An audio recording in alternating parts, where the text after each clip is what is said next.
I just watched a discussion between Joe Rogan and Douglas Murray about people abandoning religion, but still having this religious instinct. So they have to replace religion with some religion substitute. And Rogan and Murray talk about wokeism as a kind of cult and the new atheism as a kind of religion substitute. I'll probably make another video going through that part of the discussion because it's one of the topics I'm really interested in, but haven't talked about much on my channel. Here, I want to take a look at what Douglas Murray says about certain Christian values that are left over when people abandon Christianity, and these values becoming a kind of religion.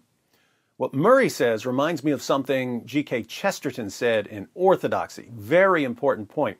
So, just for context, at first, they're talking about Mormonism and how Mormons are nice people even though they believe weird things. Then Rogan compares Mormons to the new woke crowd. It's sort of the same principle sort of applies to when people just accept, you know, like with wokeism, when you accept these ideological givens that aren't logical. They don't make any sense. I wonder if it's the same with societies. You know, I think that it's a thing like post-religious peoples. Just because you've lost the religion doesn't mean you've lost the religious instinct. Right. You're still looking for it. People can lose their religion but still have the religious instinct. They still need some shared system of beliefs and values that unites them with other people, some cause to rally around and perhaps to fight for. It seems like that's an inherent part of being a person. I agree, and I don't say it's bad. It's just it is part of what we are, and it seems to me very clear that, for instance, you know, you take Christianity out and other things will be put in. And they don't even need to be identifiable religions. So Christianity is your religion or the religion of a society, and then you remove Christianity. But you haven't removed the religious instinct, so you have to replace it with something else. I mean, our own age has decided in much of the West that there's this sort of form of watered down spillover of Christianity which will become the sort of religion, which is the kind of diversity, inclusion, equity world where you constantly struggle for greater justice, all of which is a sort of very watered down version of a little bit of Christianity. Most people in the ancient world would have had no clue what you're talking about if you started saying that all people are created equal, or that you should honor all people, or that you should love all people, even your enemies. It would have been absurd to them to think that people in our time should care about what's happening to Uyghurs in China or Christians and Hindus in Pakistan.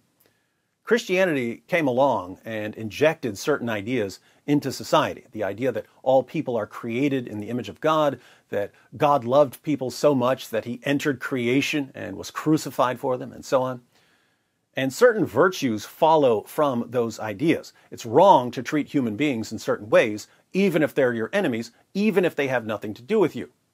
If one person is oppressing another or violating the rights of another, or if one group is oppressing another, something is out of balance in the world, and it needs to be corrected. In a society where people are united in their belief in Christianity, Christianity is what holds these ideas together. What happens when the society rejects Christianity? Well, it doesn't necessarily reject the values or the virtues. Instead, the values or the virtues can become a new kind of religion.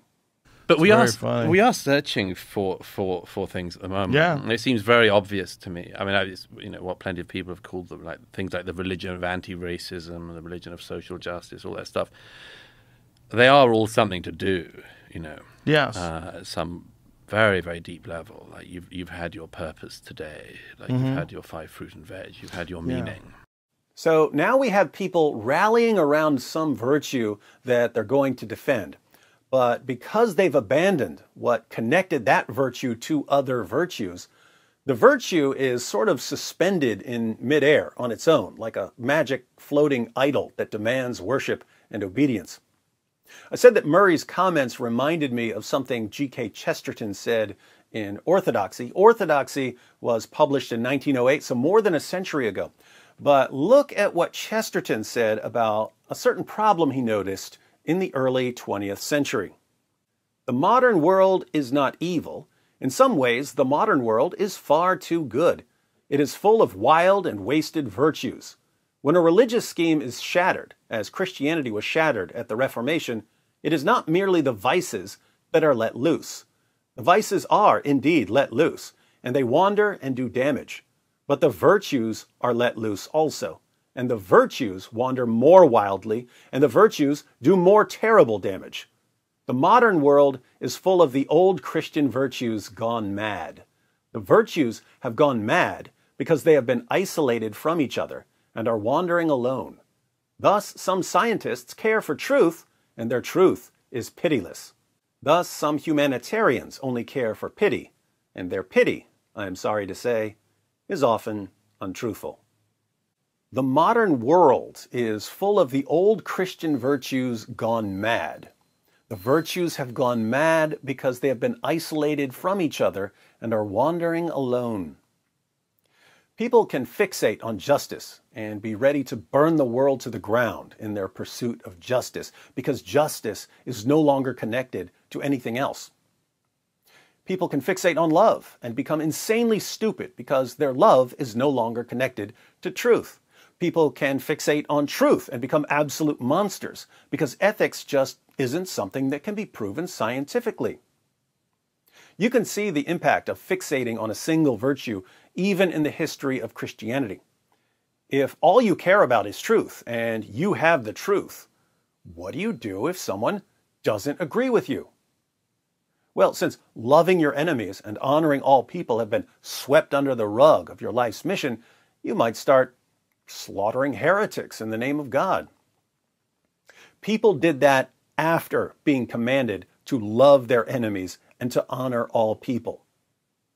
Imagine what they'll do once they've completely abandoned the fabric that ties the virtues together, and there's actually nothing left in their ideology or their conscience that connects truth to love, or love to justice, or justice to truth.